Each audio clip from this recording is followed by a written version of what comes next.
আসসালামু আলাইকুম সুপ্রিয় শিক্ষার্থী বন্ধুরা, আশা করি প্রত্যেকে ভালো আছো। তো আজকে আমরা কথা বলবো গুচ্ছের মধ্যে একটা জনপ্রিয় বিশ্ববিদ্যালয় তোমার গোপালগঞ্জ বিজ্ঞান ও প্রযুক্তি বিশ্ববিদ্যালয় নিয়ে।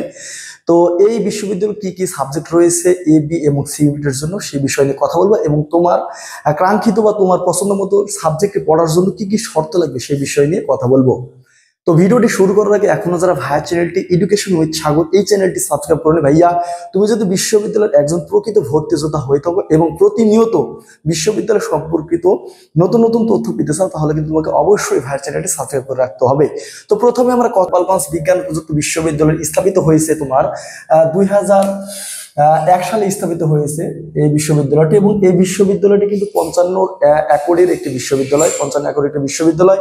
এবং এই বিশ্ববিদ্যালয়ে তোমার 5টি হল রয়েছে। এই বিশ্ববিদ্যালয়ে কিন্তু তোমার হচ্ছে হল রয়েছে 5টি, ছেলেদের জন্য রয়েছে তোমার হচ্ছে 3টি হল রয়েছে, এবং মেয়েদের জন্য কিন্তু 2টা হল রয়েছে।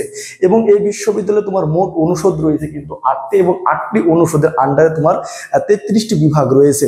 এবং এই বিশ্ববিদ্যালয়ে গুচ্ছভুক্ত যে এবার যে 19টি বিশ্ববিদ্যালয় রয়েছে, সেই 19টি বিশ্ববিদ্যালয়ের মধ্যে কিন্তু সব থেকে বেশি সিট রয়েছে গোপালগঞ্জ বিজ্ঞান ও প্রযুক্তি বিশ্ববিদ্যালয়। এই বিশ্ববিদ্যালয়ের সিটের সঙ্গে তোমার 1505টি কিন্তু আসন রয়েছে মানবিক বিজ্ঞান এবং বাণিজ্য বিভাগের শিক্ষার্থীদের জন্য। এবার তোমাদের সামনে আলোচনা করব যে বি ইউনিটের জন্য আসলে গোপালগঞ্জ বিজ্ঞান ও প্রযুক্তি বিশ্ববিদ্যালয়ে কি কি আসন রয়েছে এবং কি কি সাবজেক্ট রয়েছে এবং কতটি আসন রয়েছে। গোপালগঞ্জ বিজ্ঞান ও প্রযুক্তি বিশ্ববিদ্যালয় কিন্তু এ ইউনিটের বা বিজ্ঞান বিভাগের শিক্ষার্থীরা কিন্তু বিভাগ পরিবর্তন করে কিন্তু এখানে তোমার ভর্তি হওয়ার সুযোগ পাবে। তো বি ইউনিট বা আর্টস ফ্যাকাল্টির কি কি সাবজেক্ট রয়েছে দেখো। প্রথমে আমরা যে সাবজেক্ট নিয়ে কথা বলবো ইংরেজি সাবজেক্ট নিয়ে। তোমার মানবিক বিভাগের শিক্ষার্থীদের মধ্যে একটা জনপ্রিয় সাবজেক্ট কিন্তু তোমার আছে ইংরেজি, এরপরে রয়েছে বাংলা, এরপরে রয়েছে অর্থনীতি এবং ল, এ ধরনের সাবজেক্টগুলোতে কিন্তু তোমরা পড়তে চাও। তো ইংরেজি সাবজেক্টের জন্য গোপালগঞ্জ বিজ্ঞান ও প্রযুক্তি বিশ্ববিদ্যালয়ে তোমার মানবিক বিভাগের শিক্ষার্থীদের জন্য আসন সব থেকে বেশি, এখানে তোমার 40টা আসন রয়েছে। এবং বিজ্ঞান বিভাগের শিক্ষার্থীদের জন্য 7টি আসন রয়েছে, এবং তোমার বাণিজ্য বিভাগের শিক্ষার্থীদের জন্য কিন্তু আসন সংখ্যা খুবই সীমিত, মাত্র 3টি আসন রয়েছে।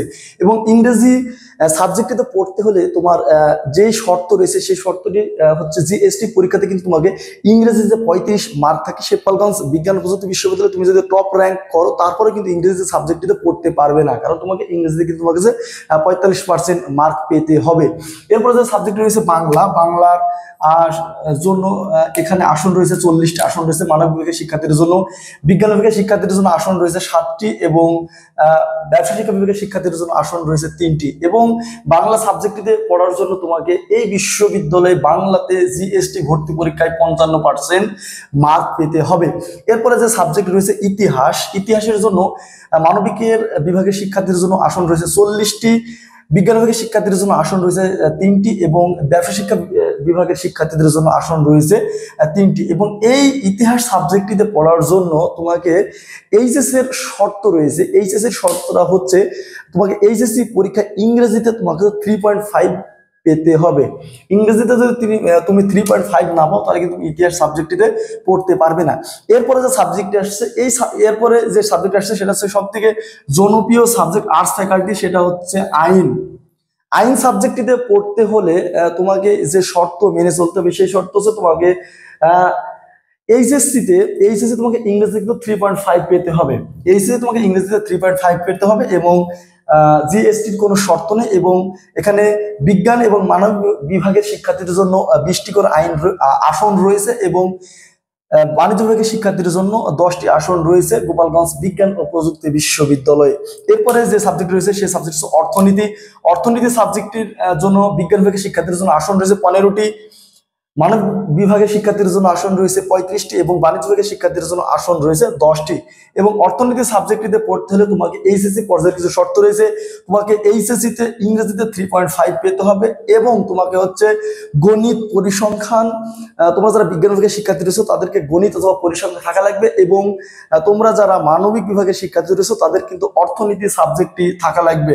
অর্থনীতি অথবা বাণিজ্যিক ভূগোল এই সাবজেক্টটি কিন্তু তোমার কাছে থাকা লাগবে তুমি যদি গোপালগঞ্জ বিজ্ঞান ও প্রযুক্তি বিশ্ববিদ্যালয় তুমি যদি অর্থনীতি পড়তে চাও।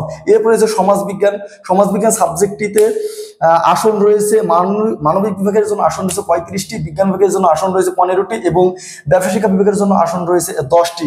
এরপরে রয়েছে পাবলিক অ্যাডমিনিস্ট্রেশন বা লোক প্রশাসনের জন্য বিজ্ঞান বিভাগের জন্য আসন রয়েছে 15টি, মানবিকের জন্য 35টি, এবং বাণিজ্য বিভাগের শিক্ষার্থীদের জন্য আসন রয়েছে 10টি। এখানে জিএসটি এবং এইচএসসির কোনো শর্ট রিলেশনশিপের জন্য তোমার আসন রয়েছে। বিজ্ঞান বিভাগের জন্য আসন রয়েছে 15টি, মানবিকের জন্য আসন রয়েছে 35টি এবং বাণিজ্য বিভাগের শিক্ষার্থীদের জন্য আসন রয়েছে 10টি। এবং লাস্ট যে সাবজেক্ট রয়েছে সেটা হচ্ছে রাষ্ট্রবিজ্ঞান।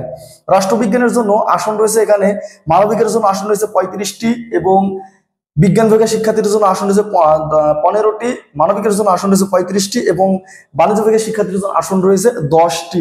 এখানে কিন্তু ভর্তি পরীক্ষা এসএসসি এবং এইচএসসির কোনো শর্ত নেই। এরপরে আমরা দেখব বাণিজ্য বিভাগের শিক্ষার্থীদের জন্য গোপালগঞ্জ বিজ্ঞান ও প্রযুক্তি বিশ্ববিদ্যালয়ে কি কি সাবজেক্ট রয়েছে। প্রথমে যে সাবজেক্ট রয়েছে অ্যাকাউন্টিং সাবজেক্ট রয়েছে। তো অ্যাকাউন্টিং সাবজেক্টে এখানে বাণিজ্য বিভাগের শিক্ষার্থীদের প্রাধান্য বেশি থাকবে। বাণিজ্য বিভাগের জন্য তোমার আসন রয়েছে 42টি, বিজ্ঞান এবং মানবিকের জন্য যথাক্রমে আসন রয়েছে 5টি এবং 3টি। এবং এখানে এইচএসসির কিছু শর্ত রয়েছে। এইচএস রয়েছে, ইংলিশে তোমাকে 3.5 পেতে হবে এবং তোমাকে অ্যাকাউন্টিং এ কিন্তু তোমার কাছে 4 থাকা লাগবে।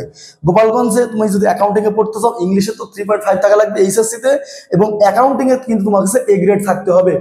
Management, marketing, finance and banking, tourism and hospitality management, এই সাবজেক্টগুলোতে যথাক্রমে কিন্তু বাণিজ্য বিভাগের শিক্ষার্থীদের প্রাধান্য বেশি। প্রতিটি মার্কেটিং, ফিনান্স অ্যান্ড ব্যাংকিং এবং ট্যুরিজম অ্যান্ড হসপিটালিটি ম্যানেজমেন্ট এই সাবজেক্টগুলো পড়ার জন্য তোমার এইচএসসির শর্ত রয়েছে।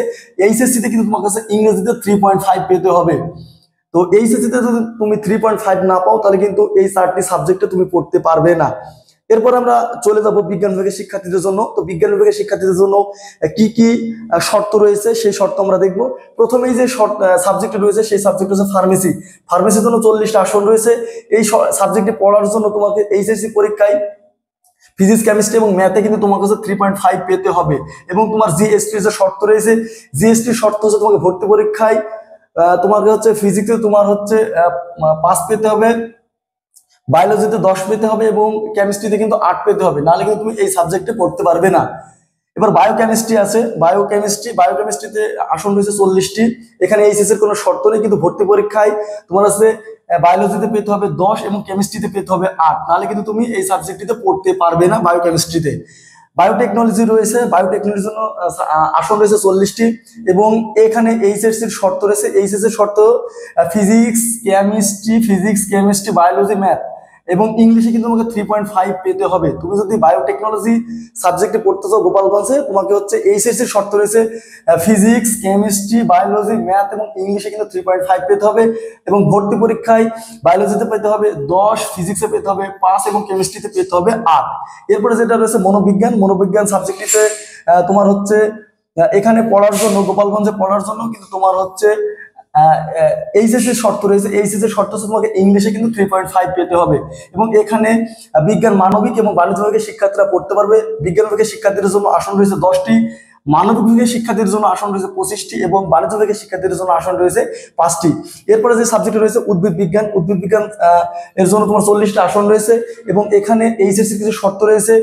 বায়োলজি এবং কেমিস্ট্রিতে তোমার কাছে 3.5 পেতে হবে এবং ভর্তি পরীক্ষায় বায়োলজিতে 7 এবং কেমিস্ট্রিতে কিন্তু তোমার হচ্ছে 7 পেতে হবে, নাহলে কিন্তু তুমি গোপালগঞ্জ বিজ্ঞান ও প্রযুক্তি বিশ্ববিদ্যালয়ে তুমি উদ্ভিদ বিজ্ঞান সাবজেক্টটিতে পড়তে পারবে না। এরপরে যে সাবজেক্ট রয়েছে কৃষি, ফিশারিজ অ্যান্ড অ্যানিম্যাল সায়েন্স, যে সাবজেক্টগুলো রয়েছে কৃষির জন্য আসন রয়েছে 40টি, ফিশারিজের জন্য আসন রয়েছে 40টি এবং অ্যানিম্যাল সায়েন্সের জন্য আসন রয়েছে 40টি এবং এইচএসসি শর্ত রয়েছে তোমার কাছে জীববিজ্ঞান থাকতে হবে। এইচএসসিতে তোমার হচ্ছে জীববিজ্ঞান থাকতে হবে। সিএসসি এবং ইলেকট্রিক্যাল ইঞ্জিনিয়ারিং এই সাবজেক্টগুলোতে যথাক্রমে 40টি করে আসন রয়েছে এবং এই সাবজেক্টটি তুমি যদি পড়তে চাও গোপালগঞ্জে, তোমার জিএসটির কিছু শর্ত রয়েছে। তো জিএসটির যে শর্ত রয়েছে ম্যাথ, ফিজিক্স এবং কেমিস্ট্রিতে তোমার কাছে 7 করে পেতে হবে, বায়োলজি এবং ইংলিশে কিন্তু তোমার কাছে 5 পেতে হবে, নাহলে কিন্তু তুমি সিএসসি অথবা ইলেকট্রিক্যাল ইঞ্জিনিয়ারিং তুমি পড়তে পারবে না। এরপরে যে সাবজেক্টগুলো রয়েছে গণিত, রসায়ন এবং পদার্থ, এই সাবজেক্টগুলো কিন্তু তোমার হচ্ছে 40টি করে আসন রয়েছে এবং এই সাবজেক্টগুলো পড়তে তুমি যদি চাও গোপালগঞ্জে গণিত সাবজেক্টটি পড়তে হলে তোমাকে গণিত, এইচএসসিতে তোমার কাছে গণিত থাকতে হবে। এরপরে যে সাবজেক্টটি রয়েছে পদার্থতে পড়তে হলে কিন্তু এইচএসসি পর্যায়ে তোমাকে হচ্ছে গণিত থাকতে হবে এবং তুমি যদি পরিসংখ্যানে পড়তে চাও তাহলে কিন্তু তোমার এইচএসসি পর্যায়ে গণিত অথবা পরিসংখ্যান থাকতে হবে, তাহলে কিন্তু তুমি এই সাবজেক্টগুলোতে পড়তে পারবে। তো গোপালগঞ্জ বিশ্ববিদ্যালয়ে এই হলো তোমার হচ্ছে সাবজেক্ট রিকোয়ারমেন্ট। আমরা দেখলাম যে বিজ্ঞান বিভাগের শিক্ষার্থীদের জন্য কিন্তু সব থেকে বেশি সাবজেক্ট রিকোয়ারমেন্ট রয়েছে। মানবিক বিভাগের শিক্ষার্থীদের জন্য শুধুমাত্র ইতিহাস, ইংরেজি এবং বাংলাতে তোমার হচ্ছে রিকোয়ারমেন্ট রয়েছে এবং তো তোমার হচ্ছে বাণিজ্য বিভাগের শিক্ষার্থীদের জন্য কিন্তু একটি রিকোয়ারমেন্ট রয়েছে যে ইংরেজি তোমার 3.5 পেতে হবে। তো ভিডিওটি এখানে শেষ করছি। তো ভিডিওটি শেষ করার আগে এখনো যারা ভাই চ্যানেলটি এডুকেশন উইথ সাগর চ্যানেলটি সাবস্ক্রাইব করে ভাইয়া তুমি যদি বিশ্ববিদ্যালয়ে ভর্তি হতো সবার আগে পেতে চাও তাহলে কিন্তু অবশ্যই ভাই চ্যানেলটি সাবস্ক্রাইব করে রাখতে হবে।